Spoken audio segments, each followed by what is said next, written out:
सभी से मेरा नमस्कार। ज्योतिष शास्त्र और मनोविज्ञान दोनों एक ही पद्धति के तहत कार्य करते हैं।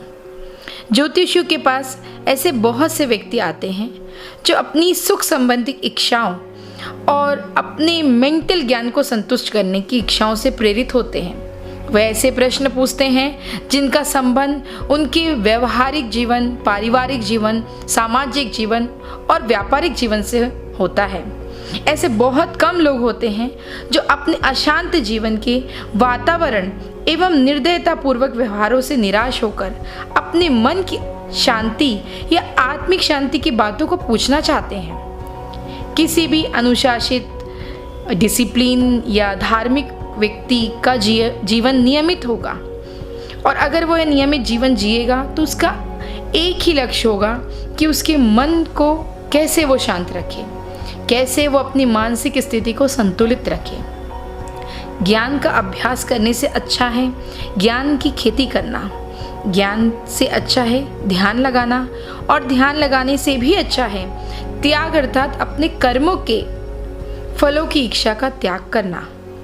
इसी कर्म फल के त्याग की इच्छा से कोई व्यक्ति अपने मन की असीम शांति को प्राप्त कर सकता है।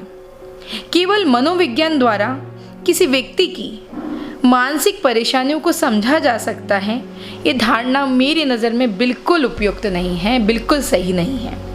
क्योंकि एक ज्योतिष द्वारा भी किसी व्यक्ति की मानसिक परेशानी को आसानी से समझा जा सकता है और उसकी जड़ तक पहुंचा जा सकता है। निश्चित तौर पर उसे पर्टिकुलर वे में समझा जा सकता है कि किस परेशानियों से व्यक्ति गुजर रहा है।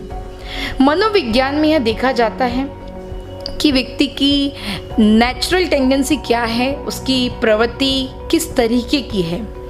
मनोविज्ञान उसको उस सीमा से बांधता है और फिर यह सोचता है कि उसकी टेंडेंसी की जांच करने से अच्छा कोई तरीका नहीं है। ठीक उसी प्रकार ज्योतिष द्वारा भी व्यक्ति की टेंडेंसी या प्रवृत्ति की जांच का पता लगाया जा सकता है, बहुत आसान तरीके से उसकी कुंडली को देखकर। यदि मनोवैज्ञानिक लोग ज्योतिष शास्त्र को सीख लेते हैं अथवा ज्योतिषी लोग मनोविज्ञान का प्रशिक्षण ले लेते हैं या उसका नॉलेज प्राप्त कर लेते हैं, तो ये बात सोने पे सुहागा हो सकती है और इससे समाज का हित कई गुना बढ़ सकता है।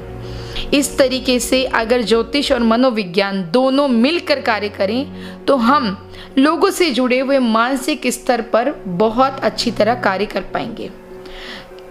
इस बात को समझने में एक चीज़ बहुत मददगार होगी कि ज्योतिषी केवल हमारा मार्गदर्शक ही नहीं होता, वह एक योग्य मनोवैज्ञानिक विश्लेषक भी होता है।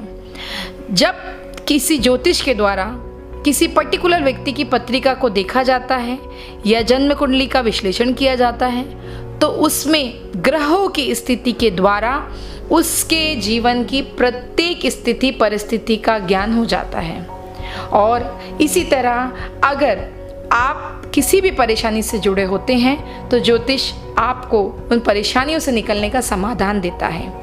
इसीलिए मेरे दृष्टिकोण में ज्योतिष शास्त्र और मनोविज्ञान दोनों एक दूसरे के प्रासंगिक विषय हैं और दोनों एक दूसरे के पूरक हैं। धन्यवाद।